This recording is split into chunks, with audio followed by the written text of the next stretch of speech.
obscure world of parking. We use it every day, but have we really capitalized on the intricacies of our industry? In this podcast, the Parking Network will go behind the scenes and talk to industry professionals about all things parking, from the horizon of evolving technology and even stories of the old days. We hope to encourage and inspire operators and property managers alike to look at parking through a new lens.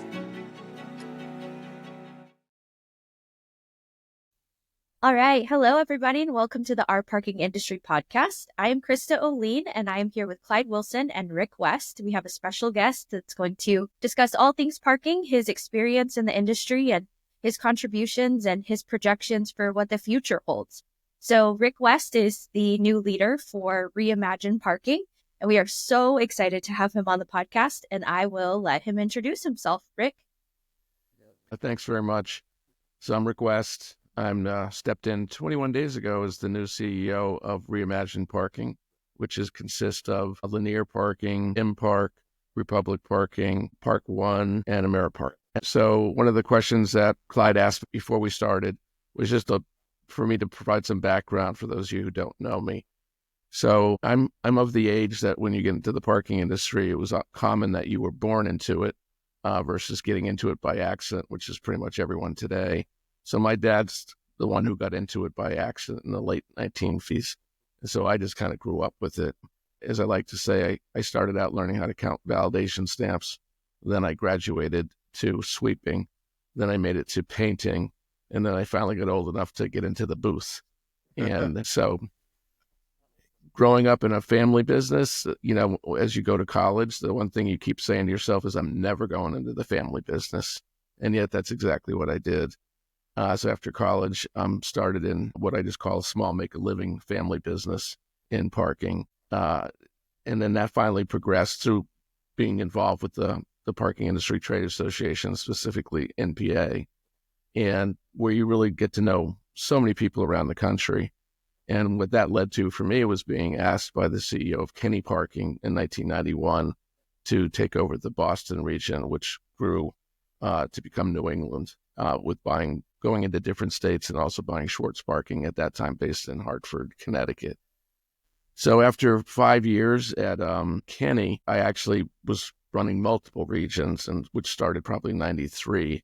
And so New England became New England plus the Mid-Atlantic, which is Washington, D.C., Virginia, Maryland, and then also Philadelphia region, which included Southern Jersey, and then added onto that South Florida, so mainly the Miami area. So it's about 10 states, a couple hundred properties. Well, when I would go into these different regions, I would really kind of take a look and say, all right, what properties are losing the most money? Because I have to go find out, is it a bad deal or is it just not being operated properly? And then what's making the most money? Because in parking, especially back then, so many of our locations were leases. And so you could do rate adjustments and start moving the dial. And then I'd work with the regional vice president that I inherited to go after on both those, and then to go after new business. And that would help inform me about what was the talent level of the regional vice president, or what areas did I need to really work with them on. In taking over all those regions very quickly, which happened in about 2 years once it started, in Philadelphia, one of the ones losing the most money was Kenny Air Park, so an off-airport parking operator or location near the Philadelphia airport. Everyone said it was a bad deal, but that's where you take a look at it, because it actually turned out to be, after 18 months, it was the 15th most profitable location out of 400 in the company. Wow. And so that really caught my attention, and what it was because it's not just parking, it's shuttle and it's marketing. Both things are required. So I started looking around and going, okay, what's it cost to buy parking in a downtown area? What's it cost to buy these off-airport locations? And it was far cheaper, 50% cheaper to buy that. And I was looking for something that, where a lot of our wealth in our industry back in the 60s and 70s was, owning one or two or three, parking garages or surface lots, or having 30-year deals, things that you had for a long, long time. And so I really was, when I looked at the off-airport parking industry, it was very fragmented across the United States. There were no national companies or even really regional companies at that time. And so I wrote a business plan for the ownership of Kenny and said, I'd like to go pursue this. And they knew the parking business, but so they were kind of like, we don't quite understand the shuttles and we really don't know what marketing has to do with parking. So the long story short there is, with the COO of the company, he left with me and to found what became known as Avistar. And we got our angel investor that we got was actually Jerry Kohlberg, from the founder of KKR. And that was an accidental introduction to my co-founding partner, Doug Berman, by Senator Bill Bradley. And so, that got us off on our fundraising start. And we then ultimately got funding from Kohlberg and Company, which was essentially at that time the family office, and started buying off-airport parking in late 96. So by 2001, we were really bought what became Avistar, 10 properties, plus we had expanded by buying other real estate. And then, of course, 9/11 hit. So that was an interesting time for the off-airport parking business, especially one that was predominantly concentrated around the Northeast United States, where so much of 9/11 really took place. So the next step was really, getting that recovery in place, and marketing was very key to that. And that's always become a core competency for me ever since then. So the next step there was actually, because I was private equity backed, is you need your monetizing event. So we sold the company in 2003 to Macquarie's Global Infrastructure Fund, Macquarie Bank being out of Australia. And that was the first time I heard the word infrastructure being associated with parking, which it still is today. So I went with Macquarie to continue to run the company, because they were putting my company together with Parking Company of America Airports at the time that they had bought just previously. And we did build that up to be the largest in the United States over several years. About 3 years in, actually 2 years in, I said, well, I'm an entrepreneur, so I'm going to leave at some point. And so 3 years and 1 year later, I did leave. So my next stop was really, I was going to take some time off, but as has been a pattern in my life, the phone rang and I got drafted into something else. And that turned out to be actually working with private equity again to take Central Parking private, which we did in May of 2007. So I had been doing some advisory work to the private equity industry and things related to parking. And that was one of those things. And I stayed outside the company just doing my advisory work and started looking at buying parking garages as well. And then we about 2.5 years in, it was beginning of 2010, I was asked by the new CEO to step inside the company with him. So it became one of 2 EVPs reporting to the CEO running the company. So at that time, we'd disposed of the international operations of Central, but we were still in 38 states in the United States and some employees. So I then spent the next 2.5 years, essentially. At that point now, we were in the Great Recession. So the parking industry likes 2 things the most: inflation, because we raised prices, and demand aggregation, which just means growing jobs, growing tourism, growing other things that just creates the activity that parking thrives on. So we got into discussions with Standard Parking in probably 2011 about putting the 2 companies together as a way to deal with the Great Recession and what was still going on. And that, in fact, did take place in October of 2012. And so, being what was becoming known as a mission person, I come in with an objective, and once we achieve the objective, I'm happy to go on to the next mission, whatever that may be. And so I only stayed for 1 month when what became SP Plus. And then I went, once again, just kind of, the phone rang, and I finally got to start buying parking garages. So working with Palatine Capital, we bought 5 garages in Nashville, Cleveland, Louisville, and Atlanta. And they 2 of them did great. The Atlanta project, we sold them within 2.5 years, which was very fortunate because that was September of 2019. And of course, COVID showed up a couple months later. If I'm counting correctly, it was 9/11, then we had the Great Recession, and then we had COVID. So that's been a pattern too, as things happen. I'm always in the middle of something. So So really, that was on the parking garages. That's kind of what I was focusing on. But then I advised on another deal, this case with AMP Capital out of Australia and Northleaf Capital out of Toronto. And that turned out to be buying the remaining 88 years of the Millennium Garages parking concession in Chicago. The concession, if you're not sure what a concession is, essentially in this case, it was the city taking their 4 garages known as the Millennium Parking Garages, all downtown between Michigan Avenue and Lake Michigan, but 100% underground because it's under all the parks. We bought that in 2017. So I was staying outside the company once again, but the asset was getting off, I'll say, to a slow start for the new owners. And so they asked me to come in as CEO and address that. One of the things that we all can remember in that part of the industry was that in 2016, 2017, that was when Uber and Lyft and everything just exploded. And what happened, of course, in a lot of the downtown parking locations is you lost that 2 and 3 hour car because people would, park, but then going to go out to dinner at night. They're going to get their car and go drive over there, or they're going to a meeting and they're going to several meetings. And so you were getting these very profitable, 2 hour cars, 3 hour cars. And now all of a sudden everyone was moving around the city in a ride hail.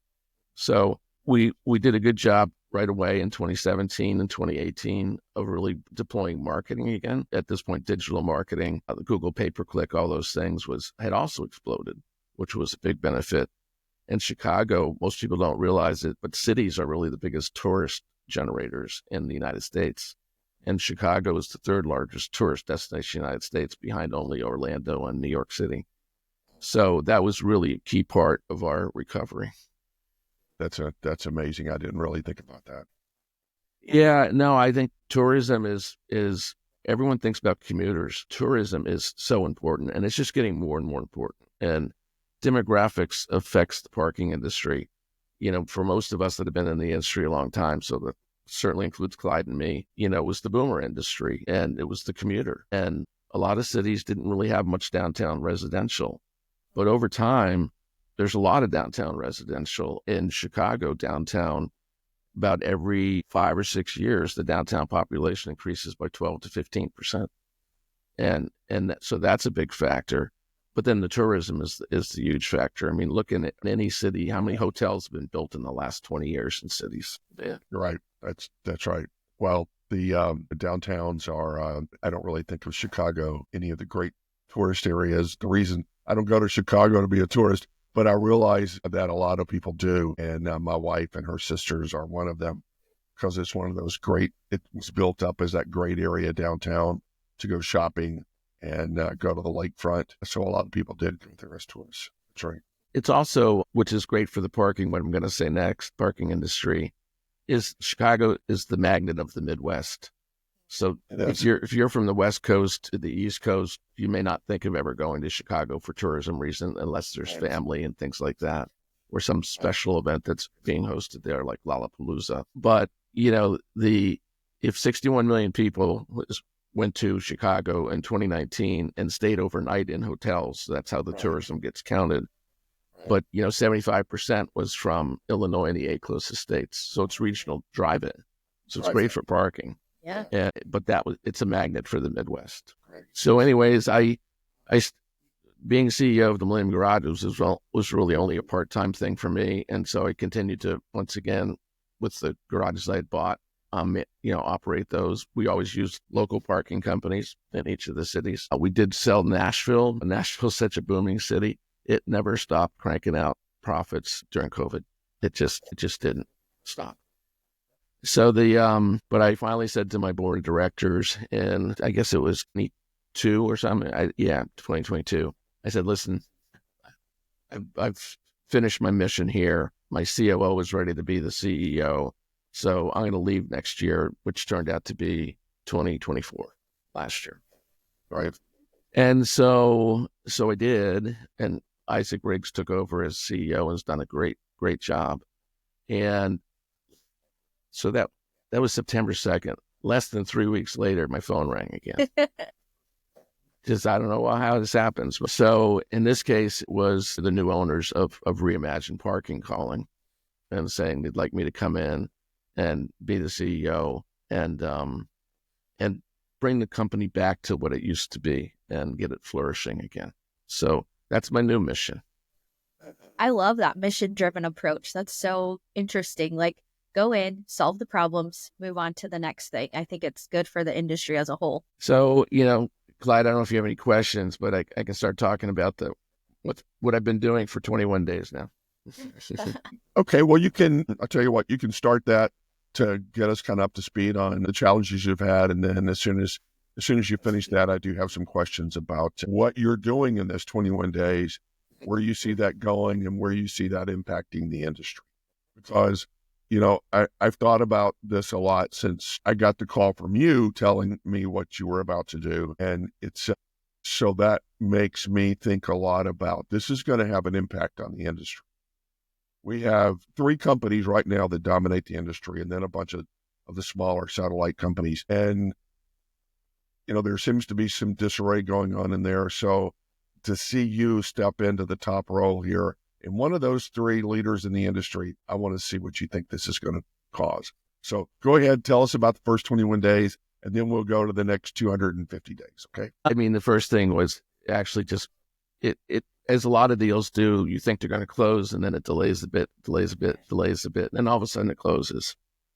So, when that happened, which was January 1st, a Friday. So we, put out the news release, and then Romy Valero, who's come in with me as president of Reimagine, we both put things on our LinkedIn account. 40,000 hits later, within a couple of days, it's just been a whirlwind of continual, people sending us emails, reaching out to us, messaging us on LinkedIn. One of the things I did is put out a letter to the 800 or so managers out of the 6,600 or so people who work at Reimagine, and just said who I was and said, hey, if you want to find out more about me, go to my LinkedIn. I put the link and said, send me a message. But if you do, tell me who you are, what city you're in, what do you do? I don't even know how many hundreds and hundreds of people did that. Okay. And so that was really great because, once again, I'm 21 days in, but I feel like I know a good part of the company. It also tells you have something to work with. Yes, it does say that. And so that weekend I was a happy camper, just because of that had happened. And, Clyde, to your point about the industry and how the industry has gone, it has had other moments in the past of some disarray. But the biggest thing I heard from everyone at Reimagined, finally a parking person in charge of a parking company. Yes, that's right. Well, we can always go back and look at the excitement of Central Parking, Monroe Carroll being removed and replaced by one of the top guys at GE. And you would think, well, the top guy at GE should be able to come in and do this. He lasted 2.5 years. Yeah, the parking industry is underestimated all the time. So people come in and say, oh, it's just parking. So I really don't have to know anything about the industry.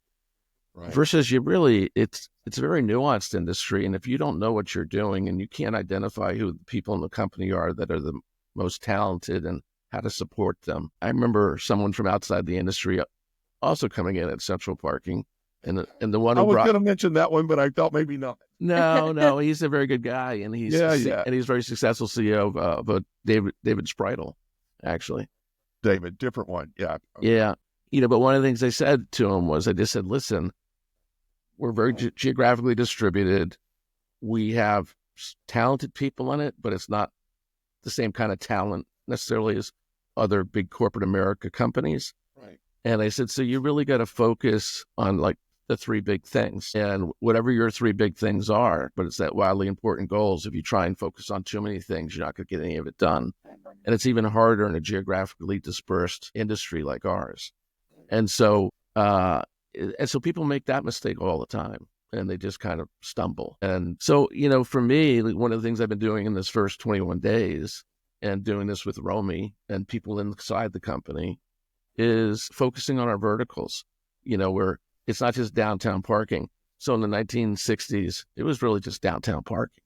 Yes. It just was. And valet companies were kind of considered extremely secondary or even tertiary in the industry. Now, valet parking companies are very important. Which also goes with some of the tourism and other things too. And the downtown's still very important. But but hospitals, hotels, hospitality industry, airports, everyone thinks of the same 20 airports in the country. There's like 400 airports in the United States. And I don't know how many are in Canada. And so, one of the things I found inside this company, which was not fully apparent when I was just doing due diligence, is the company has close to 50 hospitals. It's got 40 airports. It's got, I don't even know how many valet. That's one of the things that in having dialogue with the different leaders in the company who are responsible for different areas, just learning who they are, understanding in a company like Reimagined, who went through some tough years because it was sold to a non-parking ownership group, and they did their very best job to screw it up. And, and then they thought, well, we'll just sell it, but they'd screwed it up enough they really couldn't sell it for that kind of valuation. And they had a year and a half of non-parking leadership, which were good people who did good things for the company, but it's not like they had a vision of where to take the company because they were just in as caretakers. And so that's really, why I came in, is because I do have that vision. And it's a vision that many of us share in the parking industry about where growth is and how we can go back to growing and creating opportunities for people in the company. Because if you're not growing, there's not promotion opportunities. Right. See, I think my part of anticipating this change and Reimagine, you're changing. There are 3 top companies in the country, and the Reimagine was really a company made up of a bunch of the smaller regional and local companies that have each tried to, I think, maintain their identity to some degree. But the leadership of Reimagine, and especially as of now, in the last 21 days, has become a national person to pull all of this together and start moving forward. And it also happens to be, it's funny how these things happen in our industry and have happened in the past, but it happens to be at a time in our industry where we're searching for how we're going to move forward again. Technologies, and the ticket spinner is now gone, and what's coming to replace it. How monthly parking is handled and what's coming to replace it. And then just the overall management and trying to move forward with who are we? The parking companies of today are re-looking at who they are. So I think we're about to see fairly major change with you coming into this 1/3 of the 3 big companies. We're about to see a major change. And I'm still struggling with trying to figure out where that's going to go. And I don't want you to share competitive information. I won't. Don't worry. Information. I'm sure you wouldn't. But to talk information industry globally and how we see this moving forward. One of the things I've done for the last 2 years at the National Parking Association's convention, because it was something I felt the industry needed, was the Future Series.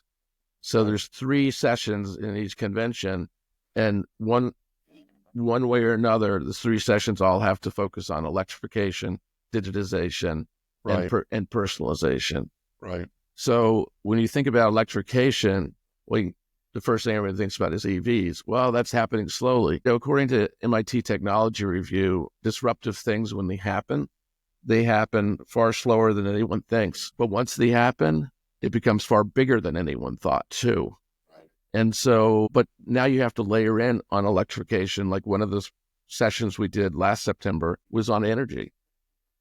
Because, you think about, data centers, they consume a lot of energy. Well, we're reshoring manufacturing to the United States. There's like 800 permits pulled for building new manufacturing plants. That uses far more energy than data centers. But we are having, EVs. There's, one of the things I did at Millennium is we put in 110 EV chargers, level 2. You could look it up on the Department of Energy website by zip code for where the L2s and L3s being fast chargers, are by zip code. And at 110, we had over 50% of all the chargers in downtown Chicago.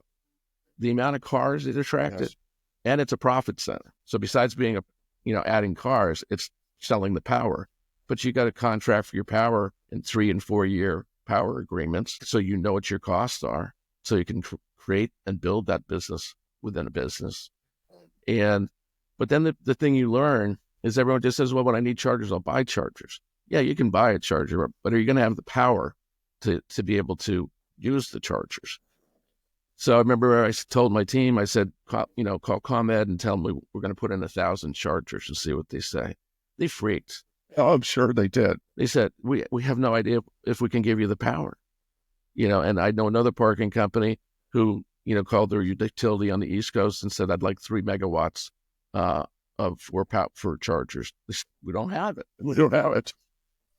So the first thing everyone needs to stop doing with the electrification aspect is assuming that power, which has always been available, is available. Assuming that when your cost and your budget every year, that power goes up very slowly and very little. It's going to start going up much faster now. And so, if I ask someone, how many amps do you have in your home? And they're going to say 125, they're going to say 200, something like that. Well, what's your power capacity in a garage? I have no idea. Well, if you wait until you need chargers, and now all of a sudden, then you have to go out and find out, what power capacity exists. You're all of a sudden way behind, and you may be very rudely shocked when it all of a sudden, well, yeah, for putting in your 25 chargers, you need to spend $500,000 because you don't have the power, and you got to bring it. One of the interesting things you said, and this is something that Krista can tell you, our company talks about a lot, and that is how when the idea of something like EVs and autonomous cars and a few other things pop up out there, people talk about like it's going to happen tomorrow. Yeah. And we talk about a lot the development cycle of something like that, so that we internally understand. Your clients can ask you all the questions they want about how can I do this and can we start tomorrow? We have to understand, well, that's just really not going to happen that way. The progressive pace of these big changes happen over 30, 40 years. Yeah. To get you from where you are today to where it really has an impact on the world. Right now, it just impacts little bits and pieces. We have a client that had operations in Boston, and we're talking about EVs, and I did a quick look of searching through all the EV websites, and I was amazed that there's really not that many EV stations in downtown Boston. No, it's an opportunity, though. It's an opportunity, but it's not there today, where everybody thought everybody was out there adding EV stations all over their garages. They really haven't. And most of those were for the number of reasons you talked about, right? Most of those EV stations added 7-10 years ago came from the federal government settlement with VW over the emissions cheating. And those chargers are obsolete. You can't transact. They don't have the ability to sell the power. So they just have to give it away for free. How many chargers are going to be put in if you're giving it away for free? And then it's not on the internet, those chargers, so you can't monitor and understand and manage them and understand the power consumption. And there's just a lot of things. So we found, here's my favorite electric one though, Clyde.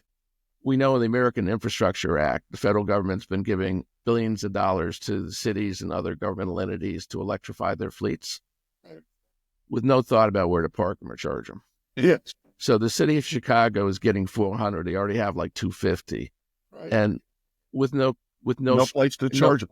Right. Yeah, and so Millennium, because we were out front on this, we're doing the pilot. I say we, it's no longer me, but doing the pilot with the city, because essentially big cities are rent-a-car companies. They have fleets of vehicles, but then they also have Rivian trucks and Ford Lightning trucks and vans and everything, and so I think there's a huge opportunity in the whole fleet business, because fleets are electrifying more quickly than individual people's own cars and trucks. Right. That was something we heard at a university think tank, was that they were having mandates handed to them about electrifying all of their university vehicles, and the problems that they were seeing with that, with how on a university campus, how do we get that much power to do that in this short time frame? And so they were trying to problem solve and throw ideas around about how to overcome things exactly like that. You can, but then that takes the parking company into the adjacent spaces that they have to spend time and effort to become educated about, and they've not. Absolutely. So examples. One is Northleaf Capital out of Toronto, which is one of the 50% owners of the Millennium Garages concession. They have an infrastructure fund, and so they will build power plants for a university and run it, they also have funded EV Passport, an EV charging company based in LA, with $200 million to put in the EV charging network anywhere. And like they have a contract with one of the larger in the country multifamily housing REITs, so the apartments. And when you think about the demographics, which I haven't touched on very much, the people who are out renting apartments are more than anything else now the millennials and the Gen Z. We have 5 years of Gen Z in the workforce. Right. And so they're asking questions like, okay, I like your apartment, the rent's fine. Where can I charge? And these aren't in downtown cities. These are just wherever these apartment complexes just wherever they are. Right. Wherever they are. The multifamily REIT can try and say, well, let's start allocating a large amount of CapEx to establish the power and put in the chargers and manage them every year. Or just like you get your power from ComEd or the gas company or whatever the case, depending on where you live, where the infrastructure industry, like Northleaf Capital with EV Passport, they're like, no, well, we'll do it. So we'll sign a 15-year deal. We'll put as many charges as demand requires, and over time, we will manage them, including uptime. We'll warranty it for the 15 years, and we'll share the revenue with you from selling the power to the people who have EVs. And so you can make it a profit center and while servicing the customer. And that, again, when you think about the challenges of being able to pull that off, unless there's a whole group of people really focused on that, it is a tremendous challenge. It's where we're going to have to go, but it's a tremendous challenge to get there. But most of the people in the parking industry are just worried about, are just thinking about EVs as we have a new thing to sell. And so they're running around trying to be salesmen for EVs, but they're not really on top of the technology game of what's really involved, and the power game of what's really involved in putting in and managing, especially managing an EV operation. Yeah. That's going to become terribly, terribly difficult to manage. Well, one of the things that I called Millennium was my sandbox, because 9,200 spaces in downtown, all next to each other pretty much. And it was overbuilt because the city would basically say, well, we're going to put a park here. But before we put the park in, let's build a parking garage underneath it and then put the park on top. So the demand analysis of how much parking they should build was, well, how big is the park? Let's build the garage that big. Right. Square feet to square feet, that's a kind of great math to use, right? It works. So to give you a flavor of how big those garages are, because I can say 9,000 spaces. Someone says, oh, that's big, I guess. And then you can say, well, it's 3.8 million square feet. They go, well, that's big, I guess. And then I go, well, the Aon building next to the garages in Chicago, which is 85 stories tall. Right. If you tip it on its side and lay it down and then bury it, we're bigger than that. You're bigger than that, right? 85 stories. That's wild. So 9,000. So it was my sandbox. So some people who know me and you can do and heard me say that about the Millennium Garages, so now they say, Rick, you got a bigger sandbox.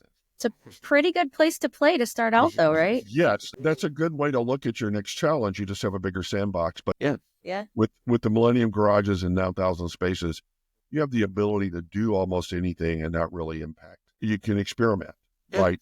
Yeah, and it doesn't impact the other 8,000 spaces that where people are parking every day. So, and that's a great way to look at your new challenge, because there's no question that there's this looming relook at what we're doing in the parking industry, how we're charging customers, how we're making our money, and who really has to get involved in the new era of management of this industry. So you do have a really big sandbox, and there's a lot of sand going to be in there. Anyways, I want to take my toy truck and put in there and fill it up full of sand and drive it around. Well, I mean, one of the things most of our conversations in U.S. parking are about U.S., but one of the interesting and great things about this company is it's the largest parking company in Canada. Wow. Yes, it is. You're right. Largest in So Canada.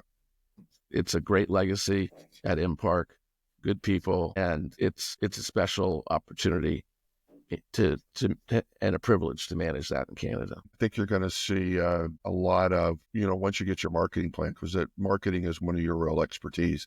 Once you get your marketing plan put together, you're going to see some real changeover in how this company moves forward. And you're also going to see how your, I think, regional competitors react to you, because this could have a tremendous impact on them, either an improvement or not.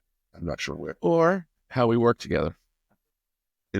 Hopefully it's how you work together. And I think most of the regional companies are good people run and owned by good people. And so I think they'll see it as an advantage or an opportunity rather than seeing it.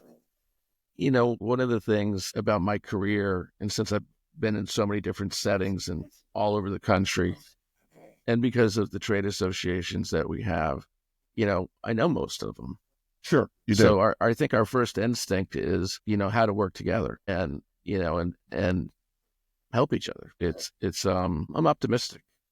Yeah, no, I'm very optimistic too. And when you called me and told me what your new challenge was, it was very exciting to me, because I saw this as starting another evolution inside the parking business, because we have become very stagnant.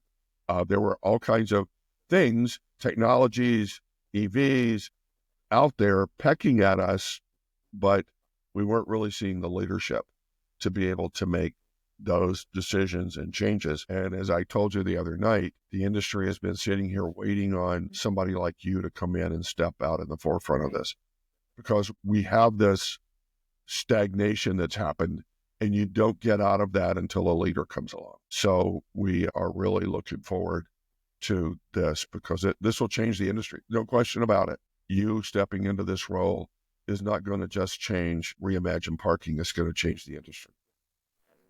It'll be interesting, because there's just the pace of change in everything now is fast in our lives. It is.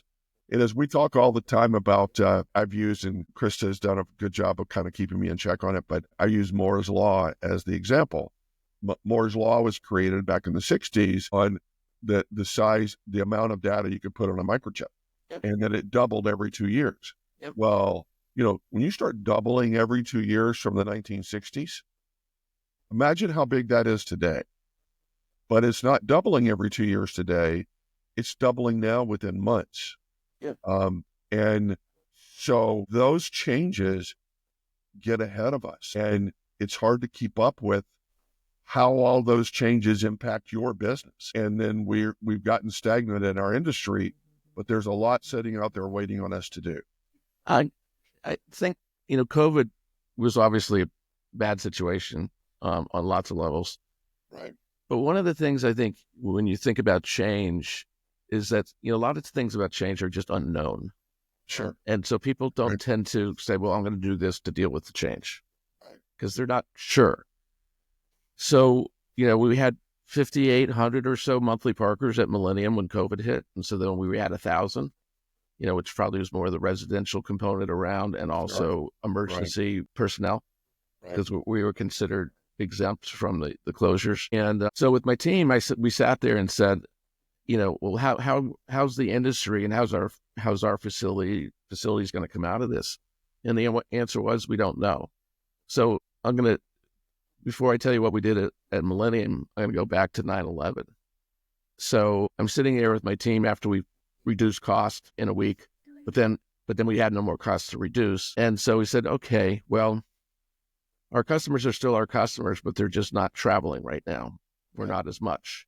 Right. So I need to accelerate my new customer acquisition. But I don't have any money, because my parking is empty. So then so what we said is, we'll skip that part. So, all right, let's say that we figured that out. So then we're like, okay, who's going to travel first, leisure or business travelers? I don't know, skip that part. All right, well, what do you say to the people who are traveling to say why you should now come park with me versus take a black car service or park wherever you've been parking? And you're like, yeah, I don't know. What do you say within a month of 9/11? I don't don't have a clue. Skip that part. And, so then you, by just going through the process of trying to think about how to address change, you can come to your conclusions, which is marketing in parking is more about process marketing. Wherever someone is looking for the parking, you need to be in that channel. So I called up my head of business development and said, "You're on your way to Priceline, aren't you?" He said, "Yeah." It was a meeting set up before 9/11. And I said, "Offer him $1 million of free airport parking." He said, "Okay, what's that mean?" And I said, "Tell him for everyone they sell a ticket to at an airport where we have a location, we'll give that person 2 days of free parking." Now, keep in mind, people going on a trip on Priceline Leisure, so they're gone for 4 or 5 days. Mm-hmm. Sure. Smart. So I dealt with not having money by barter. I dealt with not knowing who was going to travel first.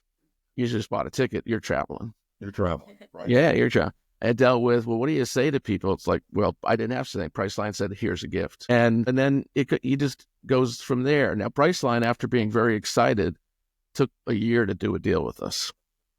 But their excitement was such that we called Expedia right away, and then we called airlines and Orbitz, and we launched in 5 weeks airport discount parking, and with Expedia.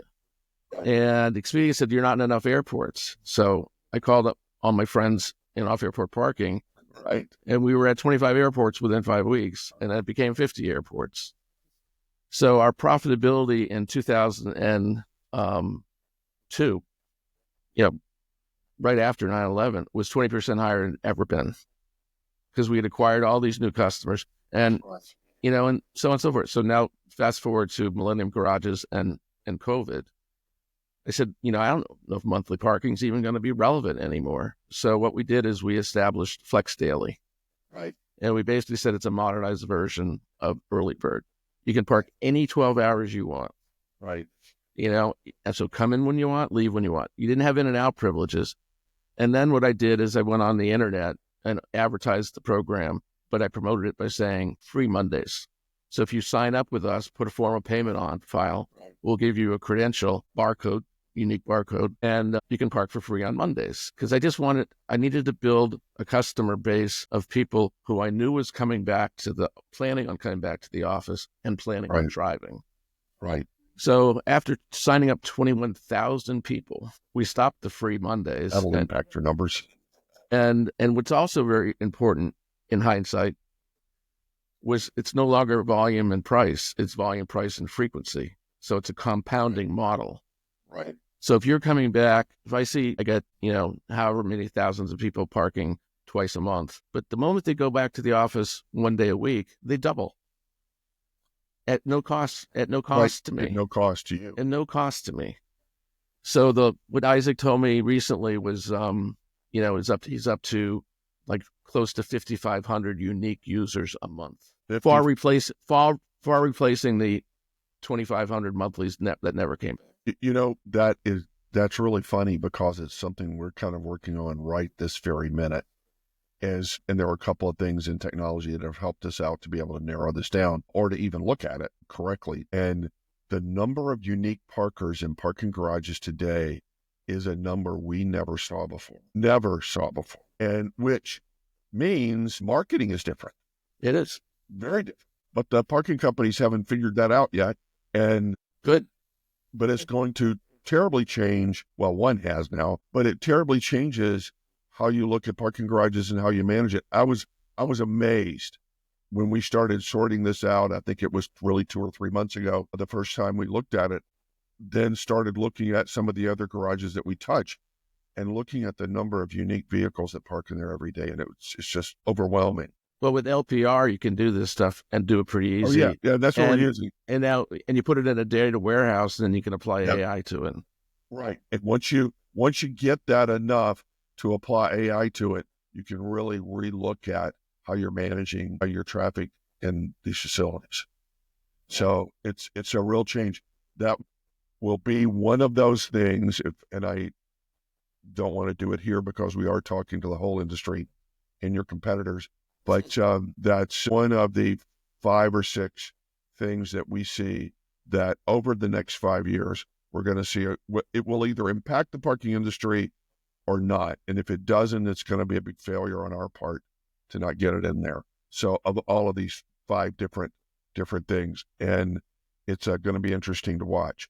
So we're excited. I can't, Rick, this happens to us every time. We're 50 minutes now. It seems like we just started because we're just getting cranked up, but we're in it at 50 minutes. And unless you have, like Shiloh said, we can go up to an hour. And after that, she's going to start texting us nasty things. I'm just gonna So add, go ahead and finish up. I'm gonna finish up with a future-looking thing, forward thing. Yes. Personalization, navigation. Navigation is tied to personalization.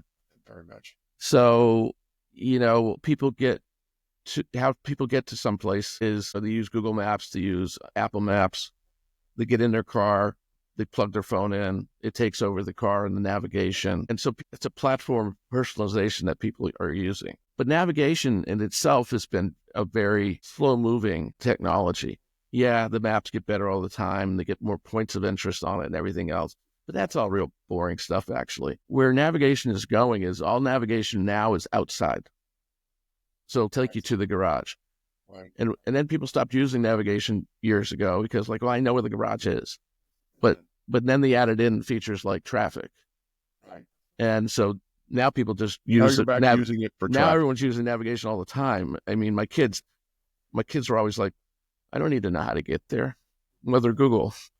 My wife's already there too now. But where navigation is going is inside. So instead of just like in the biggest issue we have at the Millennium Garages is it's so big, people get lost. Or they pull into one of our entrances, which services 2 garages, which is probably 5,000 spaces. So it's like an airport or some other big place. First thing is they pull down. Well, do I go left or do I go right? So if you go left and you should have gone right, you might be a half a mile away from where you really wanted to be when you emerged from the garage. So we worked with Here Technologies during COVID because we had downtime. And they digitally mapped the interior walls and columns of our biggest garage. And then we did it. We also, working with others, we put sensors like in handicap spaces. So the idea being now, if you have a handicap mobility issue, it's not only going to tell you that you should go right because of what your destination is, but if you need to be parked in an open handicap space only by elevators, it can take you there. And so it's personalized now, not just the exterior navigation, but the interior navigation. And it's going to drop your pin, when you park your car, and it will give you pedestrian directions to stairway, or if you need an elevator. But then when you come back in, if you come back in a different doorway, pedestrian access point, it will still get you right to where you want to be. Working with Clavel Architecture out of Madrid and Miami, we started putting in LED wayfinding. And that's not like saying it's intuitive international, like international signage is done. One of the things Manuel Clavel told me, like, Rick, you've got 4 lobbies on Michigan Avenue. The problem when you come in the lobby is they all look the same. Same. Yeah. So you went out the middle lobby, and then you went and you arrived from your car to the lobby, and you're like, okay, so I'm to the left. But then you come back in a different one, and no, you're to the right now. And you didn't realize because they all look the same that you came in a different one. So doing navigation, even with physical things like signs or lights are better. But also the intuitiveness of like how we've been doing it in the past of having all the lobbies look the same. It's not the right way. And now we're also now taking mapping navigation interior. Hasn't happened yet, but it's the next thing that in personalization that I think is going to be extremely important.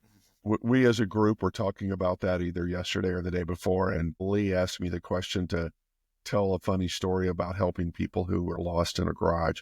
And I really didn't have a funny story. They're all funny to some degree, but it made us talk about it. And the one that I centered on was I had a garage that we dealt with, and it was in medical center, medical office building, big medical office building.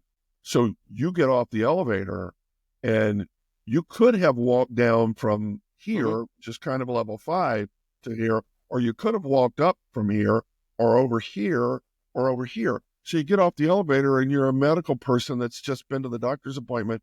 You say, I got on the elevator on level 4 and I get off on level 4, and then it's, where the heck is my garage? Yeah. You know, and, you know, so that internal navigation, as what you just said, about the number of tourists that come to downtown, or what we were talking about, the number of unique visitors to downtown, all of a sudden plays a totally different role than it may not have played with us 20 years ago. But today, it's something that we as an industry have to take much more seriously, because it's certainly here. So that wonderful thinking, Rick, is what's going to move you forward through the through your couple of years until the next phone call. Because I got to stop answering the phone at some point. To keep going. So, okay, Krista, you want to take over from here? Yeah.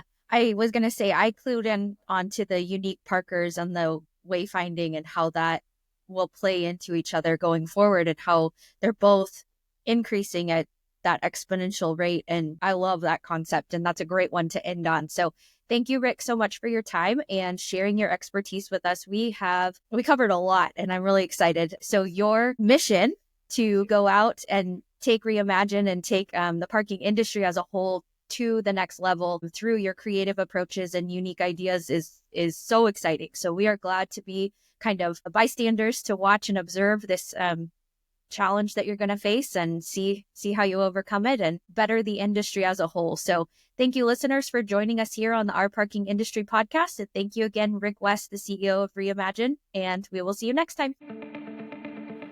To quote one of the greatest business minds of our time, Charles Munger, he said, "The best thing a human can do is help another human being know more."